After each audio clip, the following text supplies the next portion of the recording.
मैं सदके जावा। बड़ी बहू, मैंने तो तेरे बालों पर आज गौर किया है, कितने सुंदर और लंबे बाल हैं तेरे, नजर ना लगे। शुक्रिया माँ। अरे माँ, अब क्या आप सारी तारीफें यहीं दरवाजे पर ही कर दोगी? अब जल्दी से अपनी बहू को अंदर तो बुला लीजिए। हाँ हाँ, क्यों नहीं, आजा मेरी देवी समान बहू, इस कलश को गिराते हुए अंदर आजा। संध्या ने अपनी बड़ी बहू का गृह प्रवेश करवा दिया और वो फिर से उसकी तारीफ करने लगी कि तभी, माँ जी, मैं भी हूँ। अरे बहू, हाँ हाँ, अभी रुक। माँ, आप तो भाभी के बालों में ऐसी उलझी कि अपनी छोटी बहू को भूल ही गई। नहीं रे, ऐसा नहीं है। बहू आजा, तू भी कलश को पांव से गिरा और अपनी गृह प्रवेश की रस्म को पूरी कर। संध्या के बोलने पर बानी भी अंदर आ गई और संध्या बानी के बाल देखकर बोली, वाह बहू, तेरे भी बाल पूरी कमर पर फैले हुए, बहुत सुंदर हैं। तू क्यों हंस रहा है? माँ, ये बानी के असली बाल नहीं है, ये तो इसने नकली बाल लगाए हुए हैं। हैं? ऐसा भी होता है? अरे बड़ी बहू, कहीं तेरे भी ये घुटनों से भी नीचे पड़े हुए बाल नकली तो नहीं है? नहीं माँ जी, ये एकदम असली हैं। बहू, तेरे बालों से तो मेरी नजर हट ही नहीं रही है, तेरे बाल तो। अब बस भी कीजिए सासू माँ, छोटे और लंबे बाल लड़कियाँ अपनी पर्सनालिटी के हिसाब से रखती हैं। लंबे बाल से अलग ही पहचान हो जाती है कि ये कोई गंवार लड़की है। आजकल के दौर में मॉडर्न लड़कियाँ छोटे बालों में ही दिखाई देती हैं। भाड़ में जाए ये फैशन वगैरह, जो खूबसूरती लंबे बालों में है वो छोटों में नहीं है। संध्या ऐसे ही बोलकर आंचल की तारीफों के पुल बांधने लगी, लेकिन पहले ही दिन अपनी जेठानी की इतनी तारीफ सुनकर बानी को उससे जलन महसूस हो रही थी। पता नहीं लंबे बालों में ऐसा क्या है जो माँ जी बस इनकी ही तारीफ कर रही हैं। क्या मैं सुंदर नहीं लगती? चलो बहू, मैंने बहुत सारी बातें कर ली, अब तुम भी थक गई होगी। अब वो तुम दोनों जाकर अब आराम कर लो, बाकी की बातें कल कर लेंगे। और हाँ चल बहू, अपने सुंदर बालों को जरा बांध कर सोना। आंचल ने अपनी सास की बात पर गर्दन हिला दी। बानी को ये सारी बातें बहुत ही ज्यादा खटक रही थी। अगली सुबह दोनों ही बहुएं अपनी पहली रसोई के लिए जल्दी उठ गईं और नहा धोकर नीचे आ गईं। आंचल ने अपने लंबे बालों की बाल वाली चोटी बांधकर अपने चेहरे को घूंघट से ढका हुआ था, तो वहीं दूसरी तरफ बानी ने अपने लंबी नकली बालों को उतारकर अपने छोटे छोटे बाल खोल रखे थे। वाह वाह बड़ी बहू, स्वयं माँ पार्वती लग रही है, लेकिन ये घूंघट तो हटा। नहीं माँ जी, मुझे ऐसे घूंघट में ही रहना अच्छा लगता है। हाँ, क्योंकि आप गंवार हैं। ज्यादा कड़वा मत बोल बहू, औरत जितनी सादगी भरी होती है उतनी ही अच्छी लगती है। जैसे आंचल बहू को ही देख, हमेशा आंचल आंचल, कोई दूसरा नाम ही नहीं है इनकी जुबान पर। अब कहाँ खो गई छोटी बहू?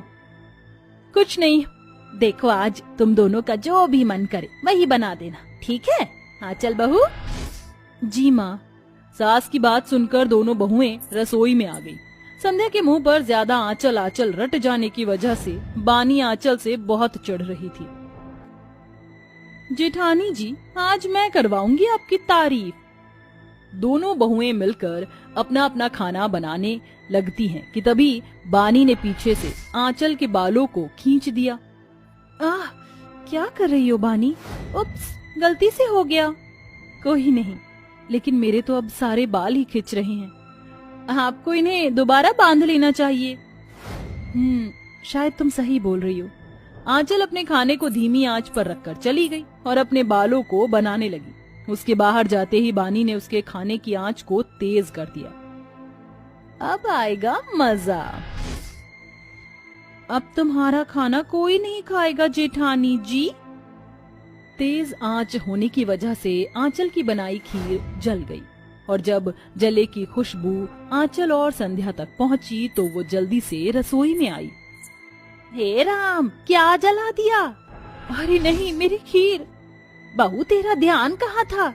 सारा ध्यान इनकी जुल्फों में था सासू माँ। तू यहाँ नहीं थी? वो माँ नहीं, ये अपने बाल बना रही थी।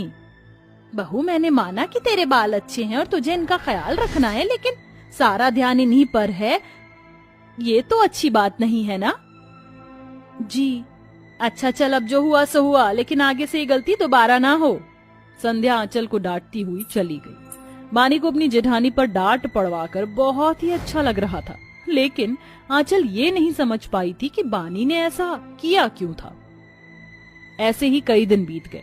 बानी की जलन अपनी जेठानी के लंबे बालों को देख देख कर बस बढ़ती ही जा रही थी, और अब तो वो आंचल के बालों को ही काटने का प्लान बना रही थी।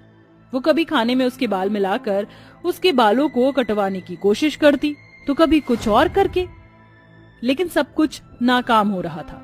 एक दिन जब बानी नहाने के लिए बाथरूम गई, आज तो मैं इस बाथरूम में ही तुम्हारे बालों की हजामत कर दूंगी।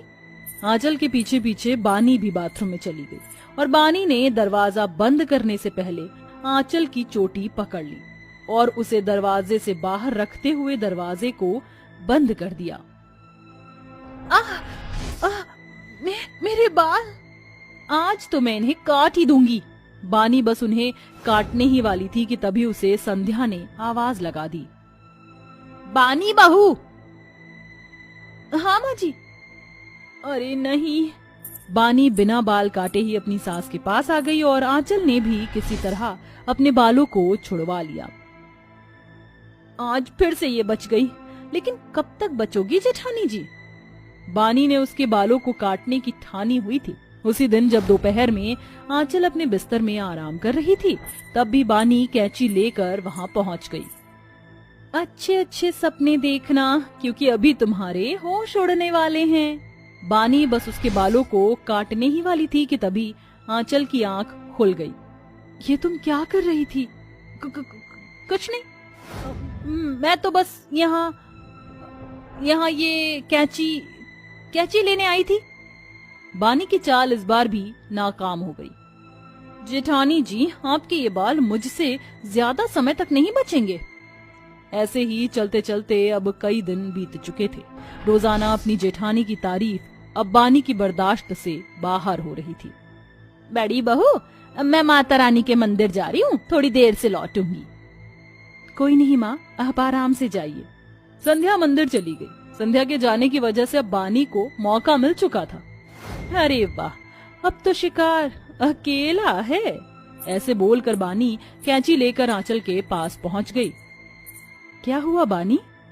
चुप कीजिए आप, आज मैं आपसे सारे हिसाब चुकता करूंगी।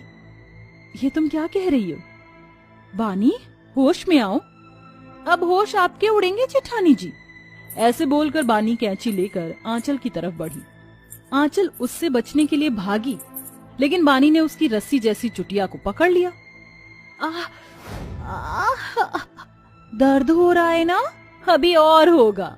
ऐसे बोलकर बानी बस उसकी चोटी को काटने ही वाली थी कि तभी घर में संध्या आ गई और ये सारा मंजर देखकर चिल्लाकर बोली, बहू। माँ जी? अरे अरे, अगर अभी मैं ना आती तो क्या न